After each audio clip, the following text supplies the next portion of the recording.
Morning, my friend, and welcome to the fourth hour of the Greg Belfrage Show. It's great to have you along, Steve.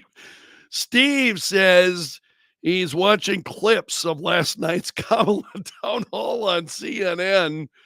I feel like my brain is rotting. Yeah, I think hers is rotting too, Steve. I understand why you might feel that way. I've got some news I wanted to share. Kellerland TV is out with interesting, talking about statewide poll results. And I wanted to share this on the ballot questions.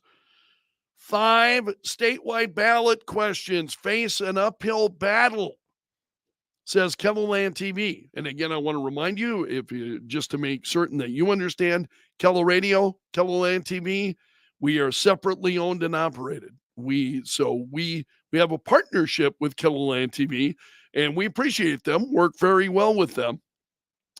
But we are owned by separate companies. So I found this interesting. They've got a story. What are the results? We've got a number of Amendment G. This is the one regarding abortion. 40, the yellow bar you see there, that's no. These are the no votes.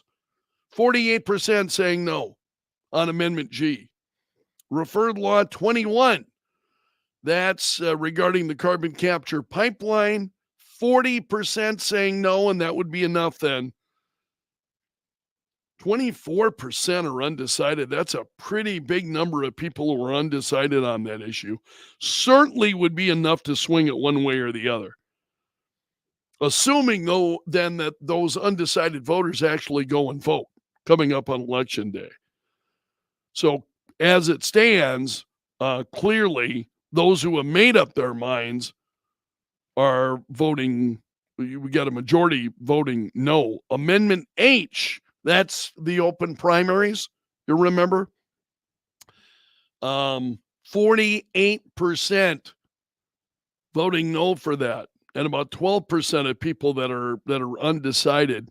Even if they were to all vote yes, which would be unlikely, even if they were to all vote yes, at least based on this poll. Again, these are polls, so keep that in mind. Initiated Measure 29 that would legalize make recreational marijuana. No. 50% of voters say no. 5% are undecided. Yeah, I'm running into very few people who are undecided on that issue. I think that's one of those issues that you're either very strongly in favor of it or you are absolutely opposed. Found that very, very interesting. Initiated Measure 28. This would repeal the state sales tax then on consumables, which would include groceries. 48% saying that they're voting against it. 16% undecided. So again, even if the 16% were to, it would, and we'll see, it would be unlikely that all of those who were undecided would decide to vote yes. But I thought you might find this interesting. So this was a poll done for Kellerland Media by Emerson College. And I found that to be very, very interesting. I wanted to share that with you. Again, you can, if you want to read more on that, go to kellerland.com and you'll be able to find more. While we're talking about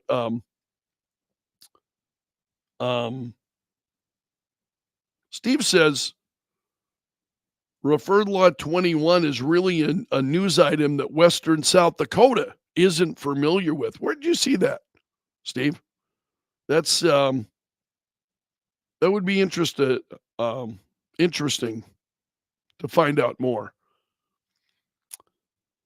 While we're talking polls, Nate Silver is out with a poll, or actually he's saying, how's the election going to go?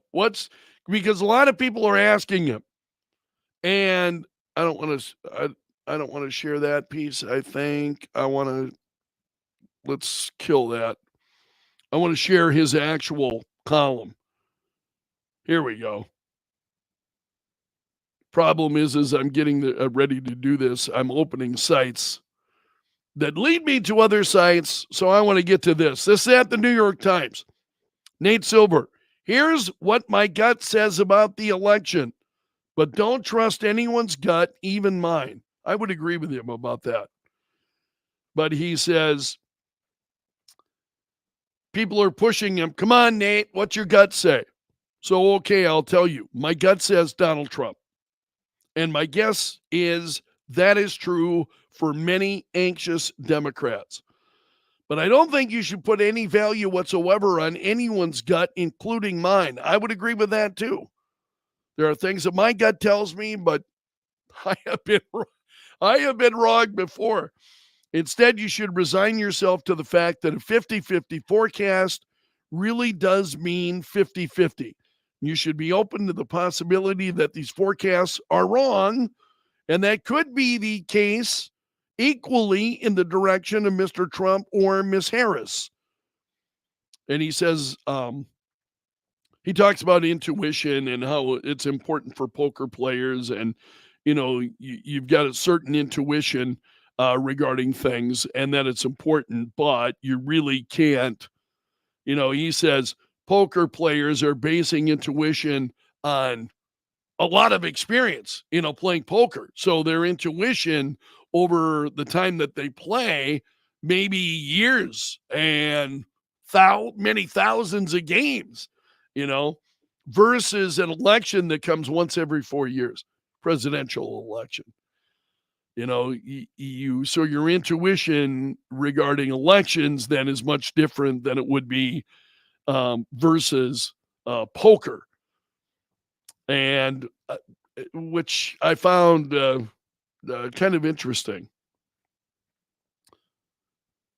Oh, I see. Steve had said, referred law 21 really is a news item that Western South Dakota isn't familiar with. Totally understand where you're going. The carbon capture pipeline really is an East River thing. Because those are, and you're absolutely right, because those are the counties that are, that would be impacted by that. Great point, Steve. All right, other stories I want to share with you this morning. Actually, there are a number of them from the New York Post, which is one of my absolute daily go-tos. I did not cover this morning. I did talk about Kamala Harris and her CNN town hall, and a CNN panel roasts Kamala Harris for failing to set out her vision. Let's get into this. So her performance was underwhelming, I think. I want to get down to some of the good stuff. David Axelrod. I flipped right by it. Here we go, right here. Democratic operative David Axelrod said the things that would concern me is when she doesn't want to answer a question, her habit is to kind of go to word salad city. And she did that on a couple of answers, he says. And he goes on. One was on Israel. Anderson asked a direct question. Would you be stronger on Israel than Trump? There was a 7-minute answer, but none of it related to the question he was asking. Yeah, that's incredible. 7 minutes. Take it from me, that's a significant amount of time. Axelrod said that Harris also missed an opportunity when asked about immigration. She would acknowledge no concerns about any of the administration's policies. And that's a mistake, he said. Sometimes you have to concede things, and she didn't concede much. She hasn't conceded anything.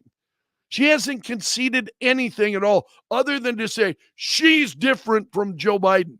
Yet she cannot articulate in any kind of fundamental way that you and I can understand. She can't articulate that in any significant way. And when it comes to a lot of the things she's saying, I don't believe her. It's hard to believe that many others would as well. And let's see if there's anything else. So bleak reviews One of the most discussed exchanges, Harris insisted she and Joe Biden had done the right thing on U.S.-Mexico border policy. Wow. See, it's just more of the same, man. It is just more of the same. Harris defended her position as Biden's point person on reducing illegal immigration, which instead hit record highs for her first 3 years of the role. So Anderson Cooper pressed her on that a little bit. A Republican Drexel University student said he was leaning toward supporting Harris.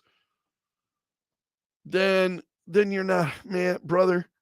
Then you need to learn something about what the Republican Party actually stands for. I think that's seriously concerning to me. So he asked Harris to describe the benefits and subsidies she would offer to new immigrants.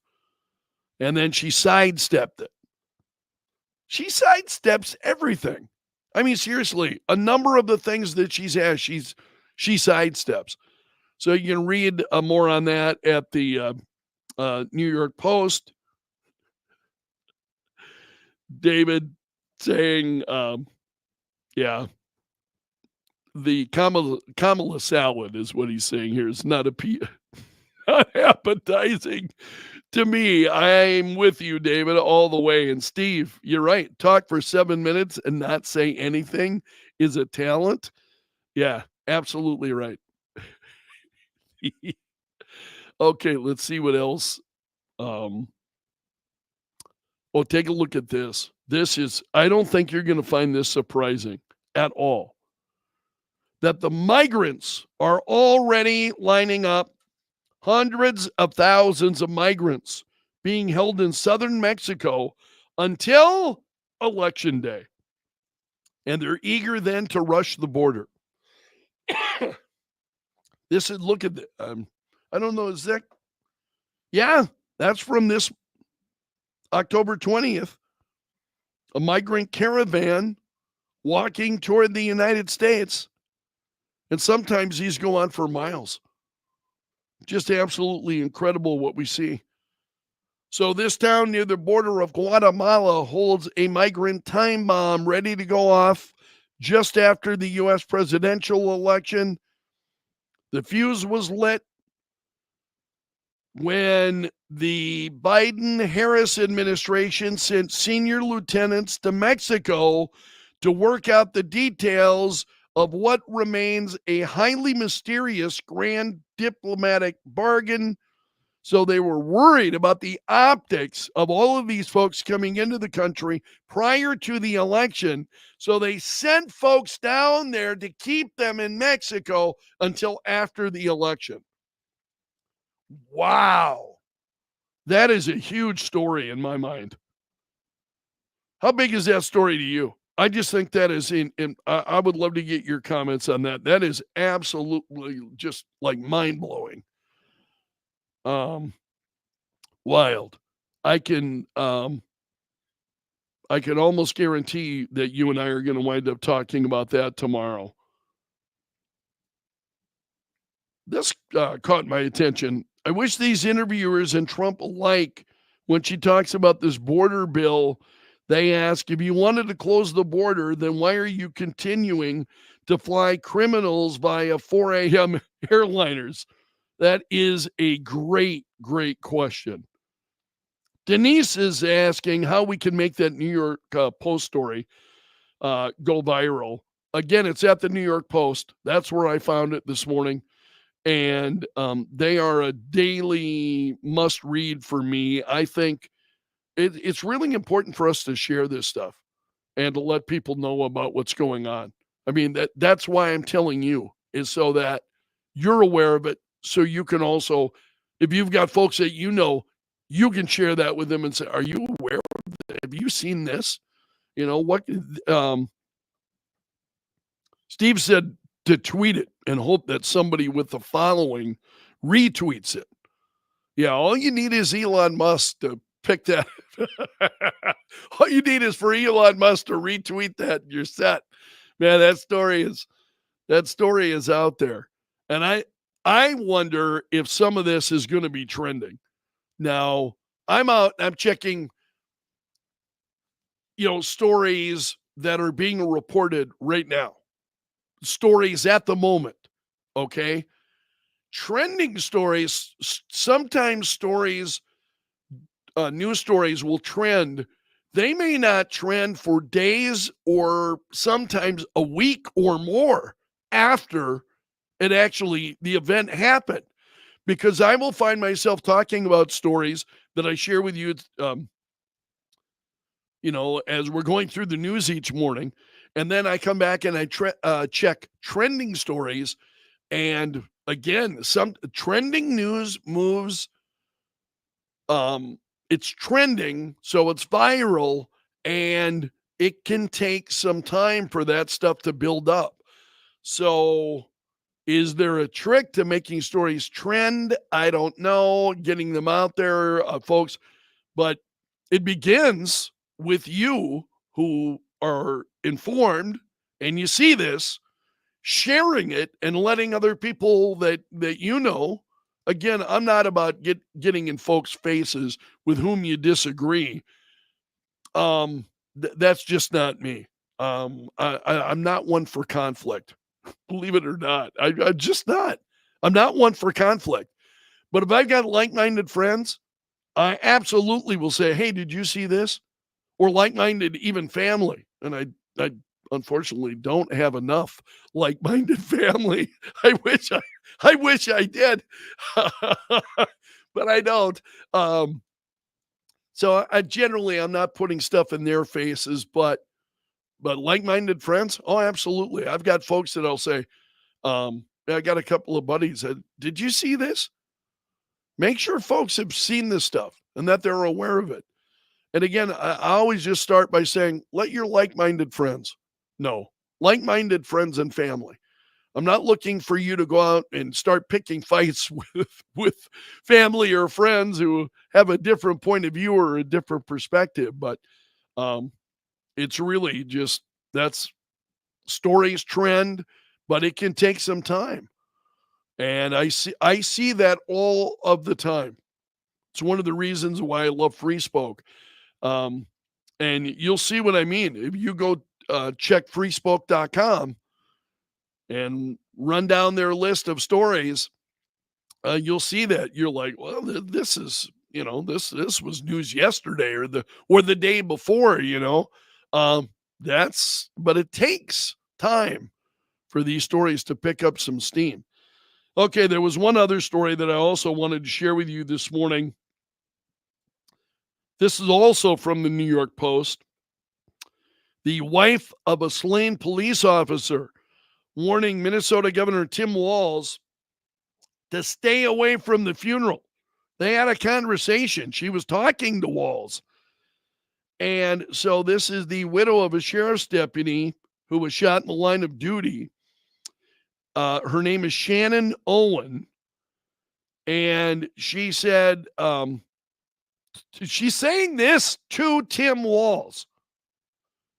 You have never been a supporter of the police, and I just appreciate it if you just don't come anywhere near my town. And he's like, well, why is that? And I said, because you defunded the police. You don't even support the police. Why would I want you to come? And she said her husband didn't like Tim Walz at all. So the widow warned Walz if he did show up, she would make sure that I escort your ass out of here. Sounding flustered, Walz responded, I totally understand and respect your rights. Our officers are here to support you in any way that you need. Before the call ended, wow. No great love there for Tim Walz, and really just not holding back as she shared her thoughts with him. So that's all I've got for you this morning. I want to ask you as we conclude, please hit that like button if you would. And please, if you've got like-minded friends, while we're talking about that New York Post story and you're sharing it with them, make sure they know about what we're doing with the fourth hour each day, or steering them to the radio show. I just get such incredible emails from so many of you who listen to the show, and I can't tell you how much I appreciate it. Very, very much. And then for those, my nephew Tyler is here today. Tyler, it's good to see you here. And that's what he says. I was talking about my family. My nephew says, "You got me." Yes, I do. And I'm glad for that, my friend. But let your like-minded friends know about what we're doing and hit that thumbs up. And we'll leave it there for today. Hope to see you again tomorrow as we wrap up another week. So you take care until then, my friend. See you again soon.